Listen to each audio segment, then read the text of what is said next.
Hi all, welcome to your YouTube channel Ruchikoottu special. നമുക്കിന്നൊരു നാടൻ lunch തയ്യാറാക്കാം. വളരെ എളുപ്പം തയ്യാറാക്കാൻ പറ്റുന്ന വെജിറ്റേറിയൻ വിഭവങ്ങളാണ് കാണിക്കുന്നത്.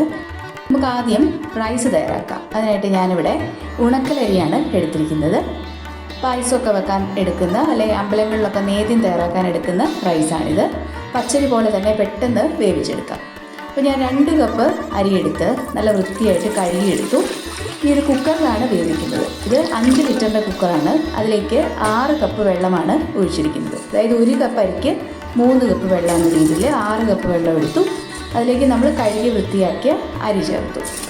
ഇനിയിപ്പോൾ നമ്മളിത് കുക്കർ അടച്ച് വെയിറ്റിട്ട് ഒരു മീഡിയം ഫ്ലെയിമിൽ 2 വിസിൽ വേവിക്കണം. അപ്പോൾ അത് കറക്റ്റായിട്ട് വെന്ത് കിട്ടും.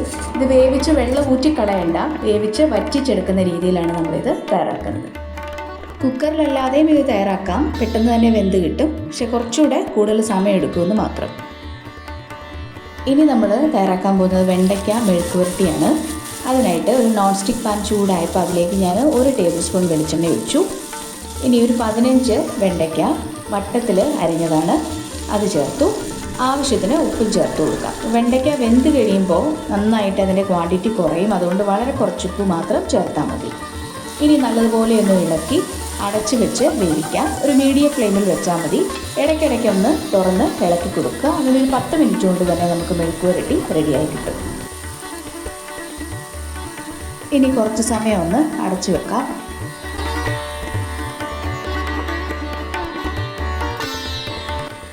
ഇപ്പോൾ വെണ്ടയ്ക്ക ഒന്ന് വാടിയിട്ടുണ്ട്.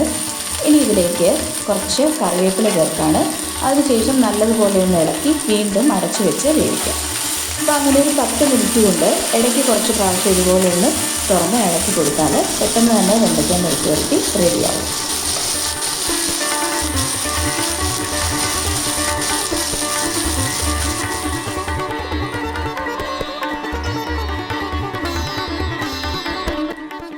ഇനി തയ്യാറാക്കാൻ പോകുന്നത് വെള്ളരിക്ക കൊണ്ടൊരു പുളിശ്ശേരിയാണ്. അതിനായിട്ടൊരു കുക്കറിലേക്ക് 2 കപ്പ് വെള്ളരിക്ക ചേർത്തു. ചെറിയ ക്യൂബ്സ് ആയിട്ടാണ് അരിഞ്ഞെടുത്തിരിക്കുന്നത്. അതിലേക്ക് ആവശ്യത്തിന് ഉപ്പ്, 1 ടീസ്പൂൺ മഞ്ഞൾപ്പൊടി, 3 പച്ചമുളക് ഒന്ന് ചെറുതായിട്ട് കീറിയിട്ടുണ്ട്, 1 കപ്പ് വെള്ളം, ഇത്രയും ചേർത്ത് കുക്കർ അടച്ച് വെയിറ്റിട്ട് ഇതും ഒരു മീഡിയം ഫ്ലെയിമിൽ 2 വിസിൽ വേവിച്ചാൽ മതി. വെള്ളരിക്ക ആയതുകൊണ്ട് പെട്ടെന്ന് തന്നെ വെന്ത് കിട്ടും. ഇപ്പോൾ ഇതാ മെഴുക്കുവരട്ടി ആയിട്ടുണ്ട്. ഇനി ഇതിലേക്ക് നമുക്ക് ആവശ്യത്തിന് മുളക് പൊടി ചേർക്കാം. വളരെ കുറച്ചേ ഉള്ളൂ, 15 വെണ്ടയ്ക്ക ഉണ്ടായിരുന്നത്. വെന്ത് വന്നപ്പോൾ അളവ് തീരെ കുറഞ്ഞു. ഞാനതിലേക്ക് 1 ടീസ്പൂൺ നല്ല മുളക് പൊടിയാണ് ചേർക്കുന്നത്. അത് എരിവിനനുസരിച്ച് അഡ്ജസ്റ്റ് ചെയ്യാം. തീരെ എരിവ് വേണ്ടാന്നുണ്ടെങ്കിൽ കാശ്മീരി ചില്ലി പൗഡർ ചേർത്താലും മതി. ഇനി അത് ചേർത്ത് നല്ലതുപോലെ ഒന്ന് ഇളക്കാം. ഒരു ഏറ്റവും ലോ ഫ്ലെയിമിൽ കുറച്ച് സമയം കൂടി ഒന്ന് വെക്കാം. ആ മുളക് പൊടിയുടെ പച്ചമണം നന്നായിട്ടൊന്ന് മാറണം.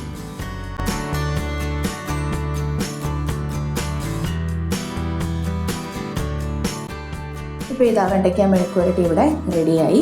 ഉപ്പുണ്ടോ എന്ന് നോക്കുക. പോരാന്നുണ്ടെങ്കിൽ കുറച്ചുകൂടെ ഉപ്പ് ചേർത്ത് കൊടുക്കാം. അതിനുശേഷം നല്ലതുപോലെ ഒന്നുകൂടെ ഒന്ന് ഇളക്കി നമുക്ക് വേറൊരു പാത്രത്തിലേക്ക് മാറ്റി അടച്ചു വെക്കാം.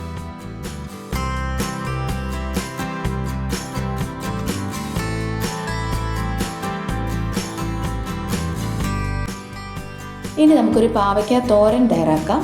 അതിനായിട്ട് ഒരു പാത്രത്തിലേക്ക് ഒരു വലിയ പാവയ്ക്ക പൊടിയായിട്ട് കൊത്തി എറിഞ്ഞെടുത്തു.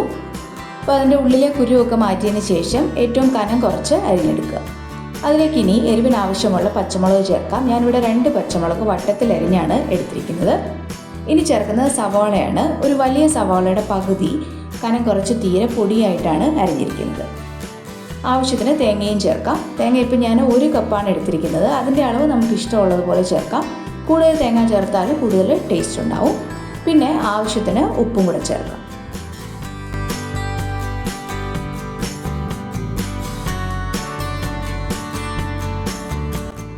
ഇനി ഇതെല്ലാം കൂടെ ചേർത്ത് കൈകൊണ്ട് നന്നായിട്ടൊന്ന് മിക്സ് ചെയ്ത് മാറ്റി വെക്കാം. അതിനുശേഷം നമ്മൾ ചീനിച്ചട്ടിയൊക്കെ ചൂടായി വരുന്ന സമയം കൊണ്ട് ആ ഉപ്പും കൂടെ ചേർത്തത് കൊണ്ട് ആ പാവയ്ക്കയിൽ നിന്ന് ചെറുതായിട്ടൊരു നനവ് വരും ഈ കൂട്ടിലേക്ക്. അപ്പോൾ അതുകൊണ്ട് പെട്ടെന്ന് തന്നെ ഇത് വെന്ത് കിട്ടുകയും ചെയ്യും. അപ്പോൾ നന്നായിട്ടൊന്ന് മിക്സ് ചെയ്ത് മാറ്റി വെച്ചു. അതിനുശേഷം ഞാനിവിടെ ഒരു ഇരുമ്പ് ചീനിച്ചട്ടി ചൂടാക്കി അതിലേക്ക് 1 ടേബിൾ സ്പൂൺ വെളിച്ചെണ്ണ ഒഴിച്ചു. അപ്പോൾ ചീനിച്ചട്ടി ആകുമ്പോൾ നല്ല കട്ടിയുണ്ട്, അതുകൊണ്ട് തന്നെ ഒട്ടും തന്നെ അടി പിടിക്കില്ല. വെളിച്ചെണ്ണ നന്നായിട്ട് ചൂടായി കഴിയുമ്പോൾ കടുക് ചേർക്കുക. കടുക് നന്നായിട്ടൊന്ന് പൊട്ടി വരട്ടെ. അതിനുശേഷം നമുക്കിതിലേക്ക് കറിവേപ്പിലയും വറ്റൽമുളകും ചേർത്ത് കൊടുക്കാം. ഒന്നോ രണ്ടോ തണ്ട് കറിവേപ്പില ചേർക്കാം. അതുപോലെ 2 വറ്റൽമുളകും ഓരോന്നും രണ്ടായിട്ട് മുറിച്ച് ചേർക്കാം. ഇനി അതൊന്ന് ഇളക്കി കൊടുക്കുക. അത് ചെറുതായിട്ടൊന്ന് മൂത്ത് വരണം. അതിനുശേഷം നമുക്കിതിലേക്ക് തയ്യാറാക്കി വെച്ചിരിക്കുന്ന ചേരുവകൾ ചേർത്തൊന്ന് മിക്സ് ചെയ്ത് കൊടുക്കാം. ഇപ്പോൾ കറിവേപ്പിലയും വറ്റൽമുളകും എല്ലാം ആവശ്യത്തിന് മൂത്തു. ഇനി നമ്മളിതിലേക്ക് പാവയ്ക്ക കൂട്ട് ചേർത്തു. നന്നായിട്ടൊന്ന് ഇളക്കി യോജിപ്പിക്കുക. അതിനുശേഷം അടച്ചു വെച്ച് വേവിച്ചെടുക്കാം. ഇതും വളരെ പെട്ടെന്ന് തന്നെ വെന്ത് കിട്ടും.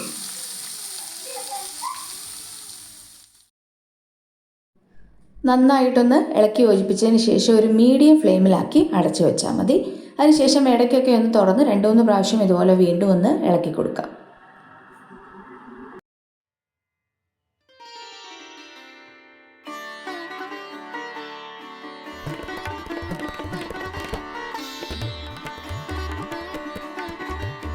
ഇപ്പോൾ ഇതാ റൈസ് ഇവിടെ വെന്തിട്ടുണ്ട്. പിന്നെ 2 വിസിലാണിത് വേവിച്ചിരിക്കുന്നത്. ഇപ്പോൾ ഇത് നന്നായിട്ട് വെന്ത് വെള്ളമൊക്കെ കറക്റ്റായിട്ട് വറ്റി വന്നിട്ടുണ്ട്. ഇത് മതി. ഈ സമയം നമ്മൾ തുറന്ന് വെച്ച് അല്ലാതെ കുക്കറിലല്ലാതെയാണ് വേവിക്കുന്നതെങ്കിൽ കുറച്ചുകൂടെ വെള്ളം ചേർക്കേണ്ടി വരും. ഇപ്പോൾ ഇത് പാവയ്ക്ക ഒന്ന് വാടി വന്നിട്ടുണ്ട്. ഇനി ഇത് തുറന്ന് നന്നായിട്ട് ഇളക്കി വീണ്ടും അടച്ചു വെച്ച് വേവിക്കും.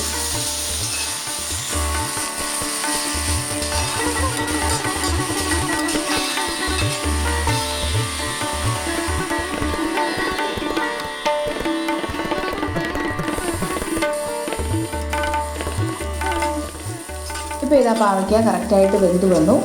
ഉപ്പ് നോക്കുക, പോരാന്നുണ്ടെങ്കിൽ കുറച്ചുകൂടെ ഉപ്പ് ചേർക്കാം.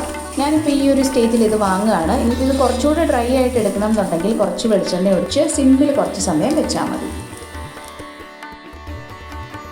ഇപ്പോൾ ഇതാ പുളിശ്ശേരിക്കുള്ള വെള്ളരിക്ക നന്നായിട്ട് വെന്തിട്ടുണ്ട്.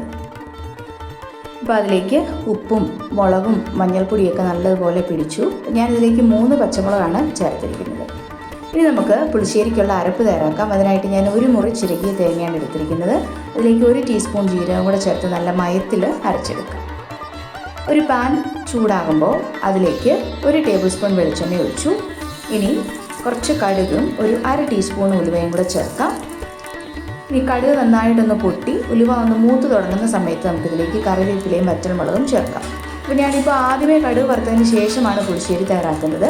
ഇതിന് പകരം ലാസ്റ്റ് കടുക് താളിച്ച് ഒഴിച്ചാലും മതി. ഇപ്പോൾ 2 വറ്റൽമുളകും 2-3 തണ്ട് കറിവേപ്പിലയും ചേർത്തു. അത് നന്നായിട്ടൊന്ന് മൂത്ത് വരട്ടെ.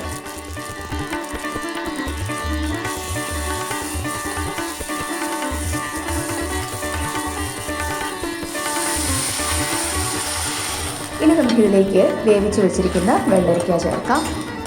എന്നിട്ട് നല്ലതുപോലെ ഒന്ന് ഇളക്കി കൊടുക്കാം. ഇനി ഈ കൂടെ തന്നെ അരപ്പും ചേർക്കാം. 1 മുറി ചിരകിയ തേങ്ങയും 1 ടീസ്പൂൺ ജീരകം കൂടെ ചേർത്ത് നല്ലതുപോലെ അരച്ചെടുക്കാം.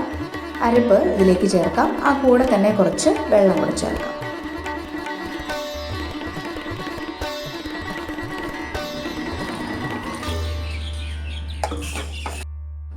ഇനി നല്ലതുപോലെ ഒന്ന് ഇളക്കി കൊടുക്കുക. അതിനുശേഷം അരപ്പ് നന്നായിട്ട് തിളയ്ക്കണം. നല്ലതുപോലെ തിളച്ച തേങ്ങയുടെ പച്ച ചുവയൊക്കെ ഒന്ന് മാറി തേങ്ങ നന്നായിട്ട് വേകണം.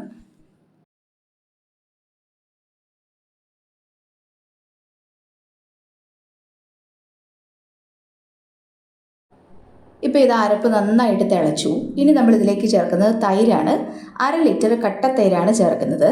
അത് മിക്സിയിലിട്ട് ചെറുതായിട്ടൊന്ന് അടിച്ച് ഉടച്ചെടുത്തിട്ടുണ്ട്. അപ്പോൾ ഇതിലേക്ക് ഞാൻ തൈര് അടിച്ച സമയത്ത് കുറച്ച് ഉപ്പ് ചേർത്തിട്ടുണ്ട്. നമ്മൾ വെള്ളരിക്ക വേവിക്കുന്ന സമയത്ത് ആവശ്യത്തിന് ഉപ്പ് ചേർത്തു കഷ്ണത്തിലേക്കുള്ളത്. അപ്പോൾ തൈര് മിക്സിയിൽ അടിക്കുന്ന സമയത്ത് തൈരിലേക്കുള്ള ഉപ്പും കൂടെ ചേർത്ത് കൊടുക്കാം. ഇനി നല്ലതുപോലെ ഒന്ന് ഇളക്കിയതിന് ശേഷം സിമ്മിലാക്കി വെക്കുക. തീ കൂട്ടി വെക്കരുത്. എന്നിട്ട് ഈ തൈര് നന്നായിട്ടൊന്ന് ചൂടായി ഒന്ന് പതഞ്ഞു വരും. ആ സമയത്ത് നമുക്ക് ഗ്യാസ് ഓഫ് ചെയ്യാം. ഇപ്പോൾ ഇതാ തൈര് പതയാൻ തുടങ്ങി. ഇത് മതി. പത പൊട്ടുന്നതിന് മുമ്പ് നമുക്ക് ഗ്യാസ് ഓഫ് ചെയ്ത് ഇത് മാറ്റി വെക്കാം. ഇനി നമുക്ക് തേങ്ങ ചുട്ടൊരു ചമ്മന്തി അരയ്ക്കാം. അതിനായിട്ട് 1 മുറി തേങ്ങ ഇതുപോലെ കഷ്ണങ്ങളാക്കി ഒരു കമ്പിയിൽ കോർത്ത് ഗ്യാസ് ഫ്ലെയിമിൽ കാണിച്ച് ചുട്ടെടുക്കാം. ഇപ്പോൾ അടുപ്പിൽ തീ കത്തിക്കുന്നവരാണെങ്കിൽ കനലിലിട്ട് ചുട്ടെടുക്കുന്നതാണ് എപ്പോഴും നല്ലത്. ഇപ്പോൾ തേങ്ങ കരിഞ്ഞു പോകാതെ ഒരു മീഡിയം ഫ്ലെയിമിൽ വെച്ചിട്ട് ഇതുപോലെ എല്ലാ സൈഡും ഒരേപോലെ വെന്ത് കിട്ടുന്ന രീതിയിൽ ഇത് ചുട്ടെടുക്കാം. ഇപ്പോൾ ഇതവിടെ തേങ്ങ റെഡി ആയിട്ടുണ്ട്. ഇനി നമുക്ക് ഇതുപോലെ തന്നെ വറ്റൽമുളകും ഒന്ന് ചുട്ടെടുക്കണം. ഞാനിപ്പോൾ ഇതിലേക്ക് 5 വറ്റൽമുളകാണ് എടുത്തിരിക്കുന്നത്. അത് നമ്മുടെ എരിവിനനുസരിച്ച് അതിൻ്റെ അളവ് അഡ്ജസ്റ്റ് ചെയ്യാം. അപ്പോൾ അത് നല്ലതുപോലെ ഒന്ന് ചുട്ടെടുക്കുക. ഇപ്പോൾ ഇതാ നമ്മൾ ചുട്ടെടുത്ത തേങ്ങയെല്ലാം ഒരു പാത്രത്തിലേക്ക് എടുത്തു. അതിലേക്ക് വറ്റൽമുളക് ചേർത്തു. ഇനി ഒരു ചെറിയ കഷ്ണം ഇഞ്ചി 3-4 കഷ്ണങ്ങളായിട്ട് മുറിച്ചിട്ടുണ്ട്. ഒരു ചെറിയ കഷ്ണം വാളംപുളി, 5-6 ചുവന്നുള്ളി, ആവശ്യത്തിന് ഉപ്പ്, ഇത്രയും ചേർത്ത് മിക്സിയിലോ അല്ലെങ്കിൽ അരകല്ലിലോ ഒട്ടും വെള്ളം ചേർക്കാതെ അരച്ചെടുക്കണം. ഇപ്പോൾ മിക്സിയിലാണെങ്കിൽ ആദ്യം ഒന്ന് പൾസ് ചെയ്ത് ചെറിയ കഷ്ണങ്ങളായിട്ട് നന്നായിട്ടൊന്ന് ആയതിനു ശേഷം വേണം പിന്നെ അരയ്ക്കാനായിട്ട്. അപ്പോൾ അരച്ച് ഇതുപോലെ നല്ലതുപോലെ ഉരുട്ടിയെടുക്കുക. അപ്പോൾ വളരെ ടേസ്റ്റി ആയിട്ടുള്ള തേങ്ങാ ചമ്മന്തി തയ്യാറായി. ഇനി നമുക്കിത് സെർവ് ചെയ്യാം. അതിനായിട്ട് നമ്മൾ തയ്യാറാക്കിയ ഉണക്കലരി ചോറ് ഒരു പ്ലേറ്റിലേക്ക് എടുത്തു.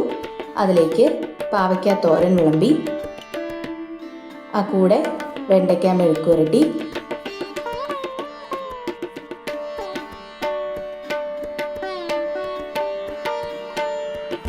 തേങ്ങ ചുട്ടരച്ച ചമ്മന്തി. ശരിക്കും പറഞ്ഞാൽ ഈ ഒരു ചമ്മന്തി മാത്രം മതി നമുക്ക് ചോറുണ്ണാനായിട്ട്. അത്രയ്ക്ക് ടേസ്റ്റി ആയിട്ടുള്ളൊരു ചമ്മന്തിയാണിത്.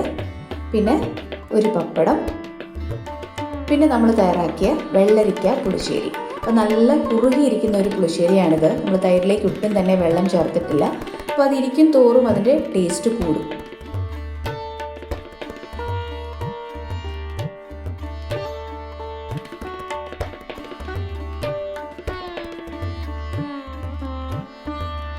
ഇഷ്ടമായ നല്ല ഹെൽത്തി ആയിട്ടുള്ള ഈസി ആയിട്ട് തയ്യാറാക്കാൻ പറ്റുന്ന വെജിറ്റേറിയൻ ലഞ്ച് തയ്യാറായി.